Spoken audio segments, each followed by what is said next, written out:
Hi, I'm Megan Hartman. I'm an artist with Seint. As you can tell today, I have no makeup on. I did my eyes earlier, but today we are going to learn how to highlight and contour, but we're also going to go over troubleshooting for beginners with this Seint cream-based makeup. So, I think so I'll just kind of show you the palette in case you're not familiar with it.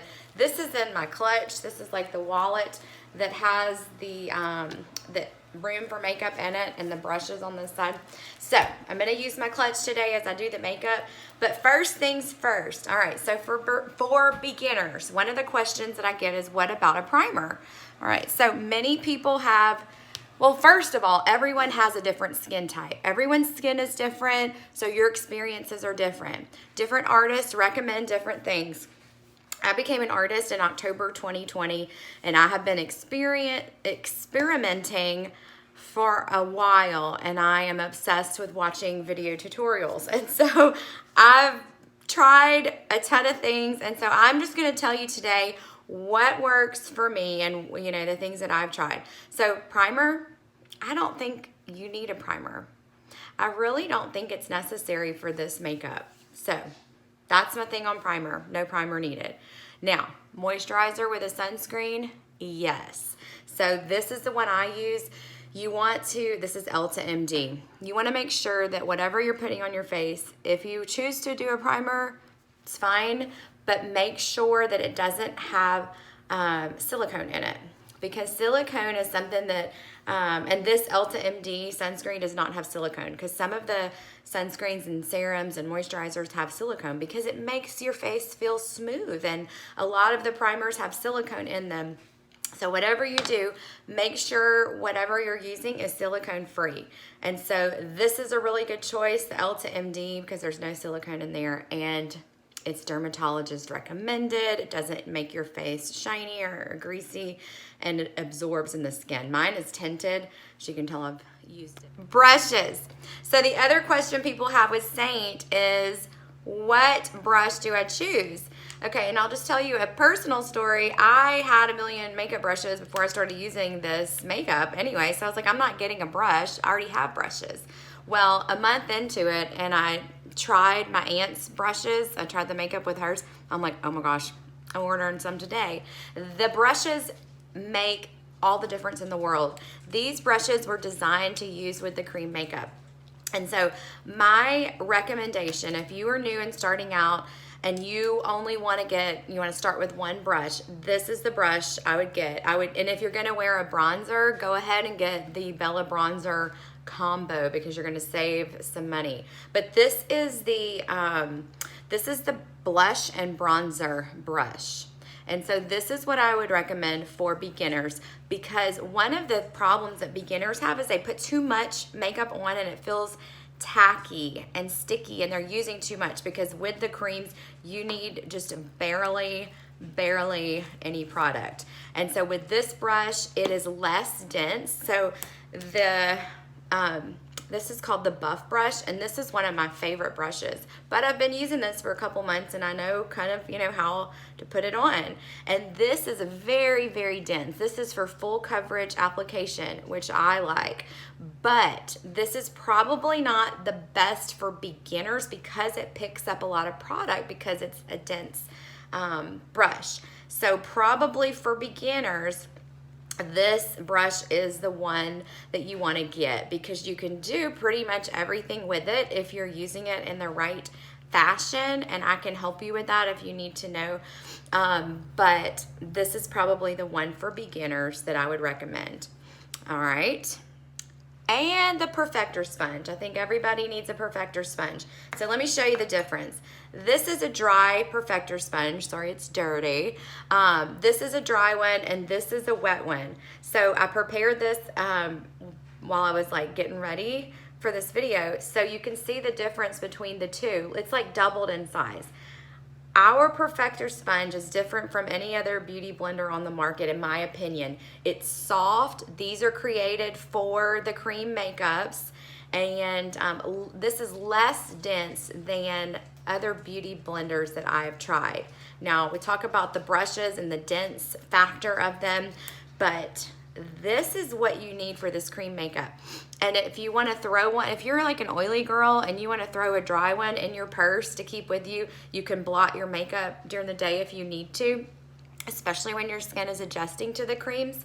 But when you're putting on your makeup, you want to get this thing wet. I usually like want to squeeze it under the water and the faucet at least 4 or 5 times so that it's absorbed totally. And then you're gonna get your most absorbent towel and try to wring it out in the towel. You want to get almost all the water that you can out of it. And then you want to do this before you put on your makeup so that you can kind of just sit it there on the counter and let it air dry while you're putting on your makeup. And then this is going to be one of your last steps to kind of blend out and perfect your makeup. And you're going to take off excess of the makeup because you don't want it to settle into any fine lines that you may have.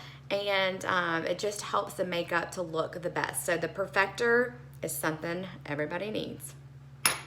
All right, so let's get on with it. Let's get some makeup on. Okay, so for my face, you can see I've got melasma, I've got sunspots, I've got, leftovers from pimples that just never seem to go away. So I use a color corrector. I use the color Mango right here, and I'm just gonna put some on, just so little. Always less is more with creams. I'll even use this under my eyes too. When you're doing a color corrector, and I can help you when I color match you to determine whether you need one and what color would be best for your skin, because we have several different color correctors. These are actually, Mango is just a highlight. It's another, which highlight in the Seint world is just like the foundation, the concealer, that kind of thing. So Mango is a highlight color, but it works well to cover different spots and situations for certain skin tones. And so that's why I use it. So you may not need a color corrector, but if you're over the age of 30, you probably have been around the sun enough to where you've got a little sun damage like the majority of us do. And so these color correctors are really good. So you're just gonna lightly apply those just to where you need it. You're wanting a darker color. Obviously this doesn't match my skin and it's pretty orangey. So we're going to pick up the color that matches the skin and apply it on top. So that's what we're gonna do now with this blush and bronzer brush. I'm gonna use the smaller end, and I am going to tap into Sandy, which is my main shade, and that matches my skin. And so I am going to tap this on with this brush, okay?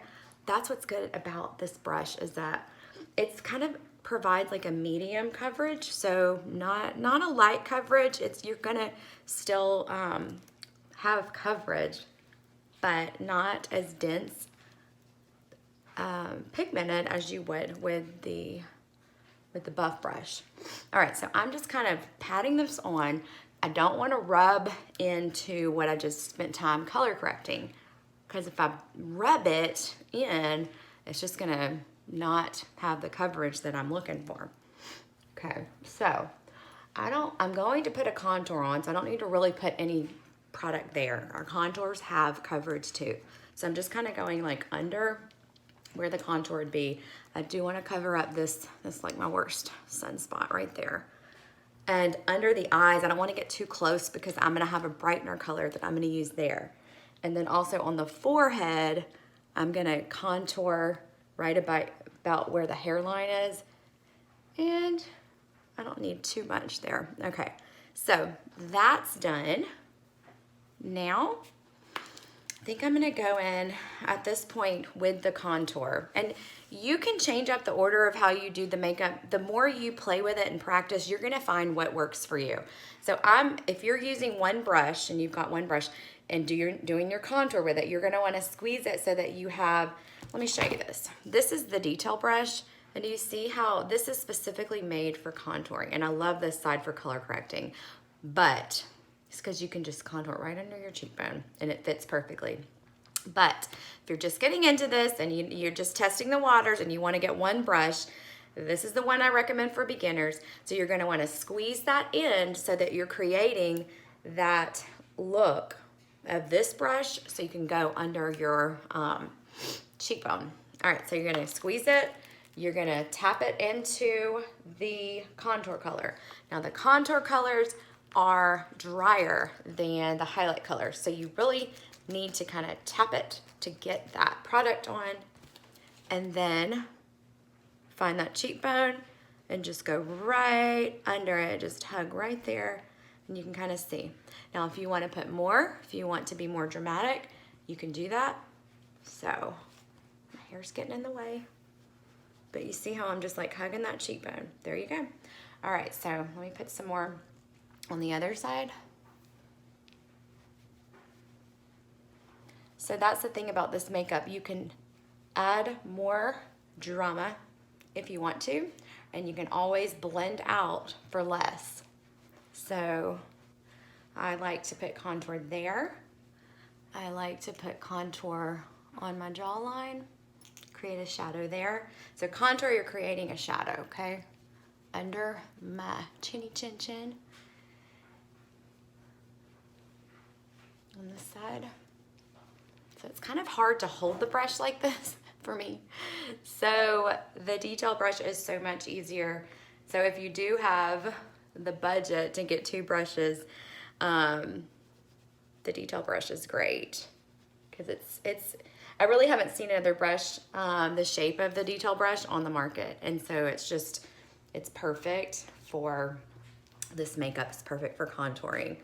So if you're scared about contouring, you get that detail brush. There's nothing that can really go wrong with it.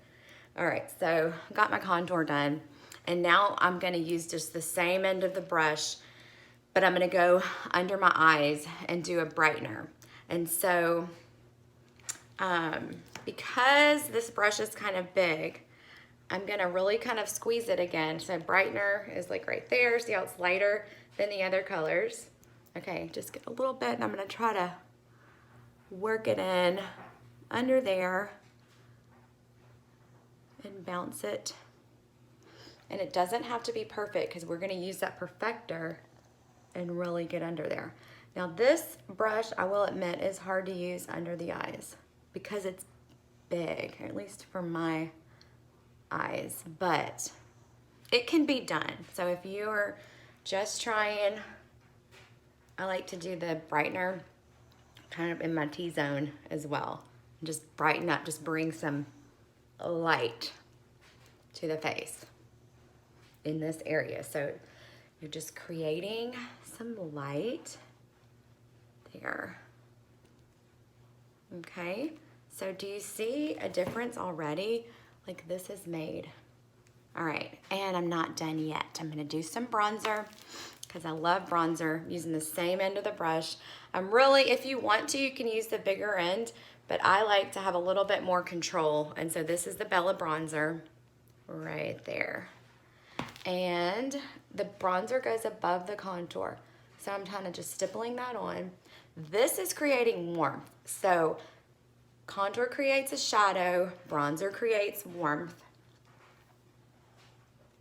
And got this on. We're gonna also put it up around the hairline. Okay, see how that got a lot right there? It's okay, you can't mess this up. Blend it out. It's easy, easy. Look, it's done. All right.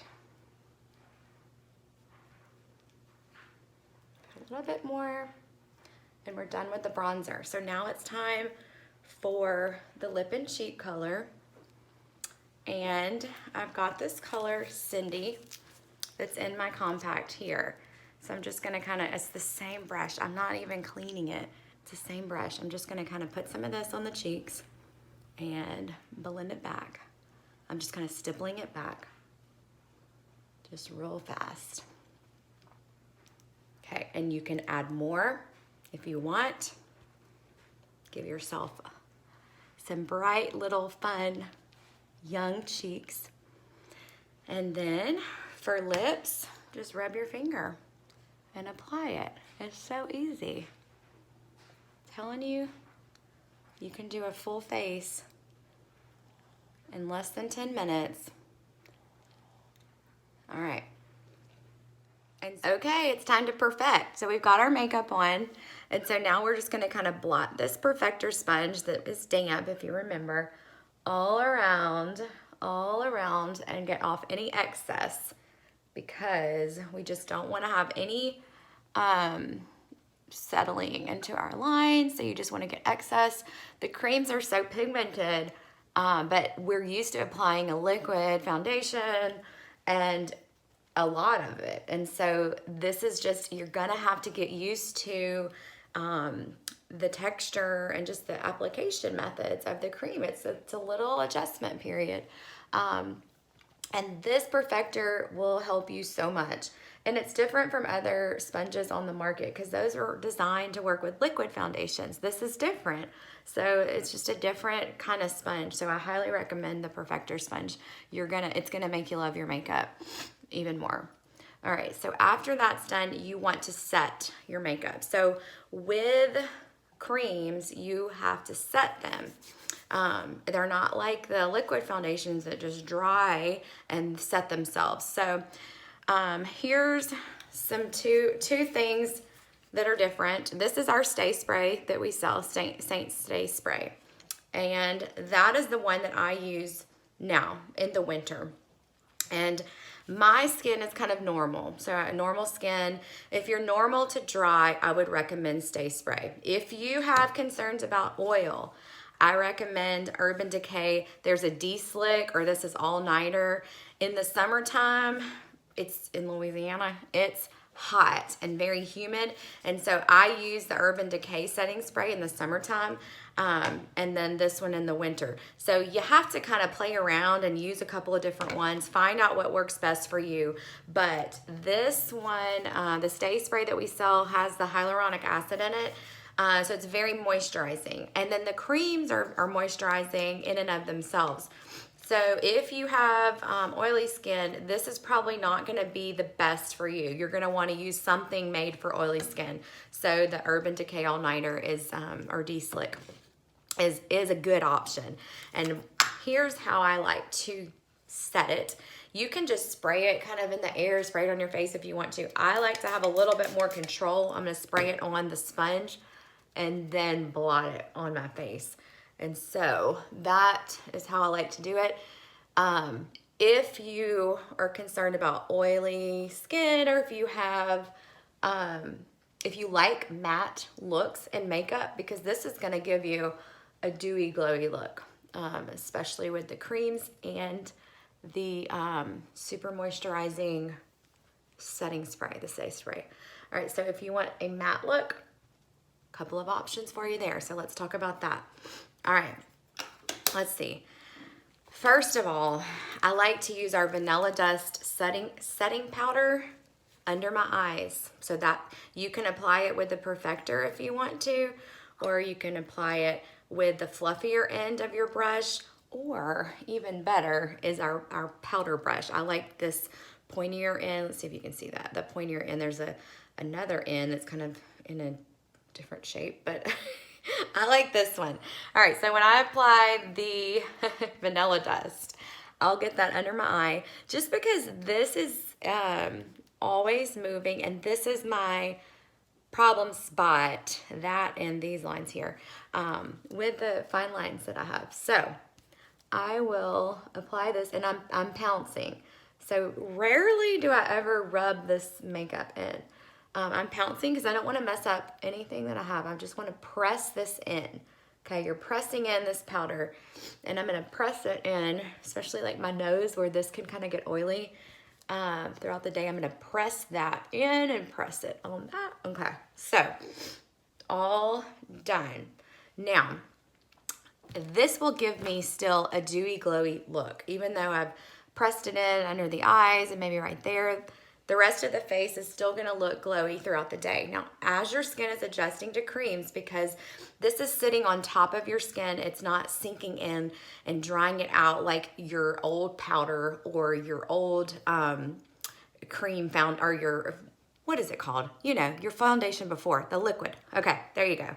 So this is different, and it takes your skin a couple weeks to adjust. And I will say, if you're oily, it's gonna take probably a month for it to adjust. If you're dry, it might just be good right off the bat. So it just depends on your skin. And, but let's go through some powders. Okay, where'd my other one go? Cheap drugstore option for a loose translucent powder. If you have drier skin to normal skin, this would be a good option for you, the Coty Airspun powder. But you have to be okay with the fragrance because this has the old lady smell and it's a strong smell. But it's cheap and it's been around forever, so that's one option. Another option is the Laura Mercier powder. So that's another one. It doesn't have a smell. No smell. And it's a great option too. But if you have oily skin, you're really gonna want to look for a really, really finely milled powder. And so our vanilla dust would be a good option for you. So not only could you put it under your eyes, but you could also press it in wherever else you wanted to. But it's very finely milled. It's not translucent. It's not, but it works well too, especially for oily skin. You can just press it in. And this powder brush is great for doing that, and having the shape of it to press in is wonderful. So that's my take on setting powders and finishing your makeup look. So lastly, during the couple of weeks as your skin is starting to adjust to the cream makeup, you might want to keep some blotting paper or even a paper towel in your purse with you so that you can just kind of blot as the day goes on. This is not a paper towel, but I'll just show you this blotting method. Not you're just kind of pressing it in if you have issues with excess oil. But I promise you, you give it some time, your skin is going to adjust and your skin is going to thank you for it later. If you need a color match, reach out to me. In my bio, I have information, a link where you can click and get a free color match, and I'm happy to help you if you have any questions at all.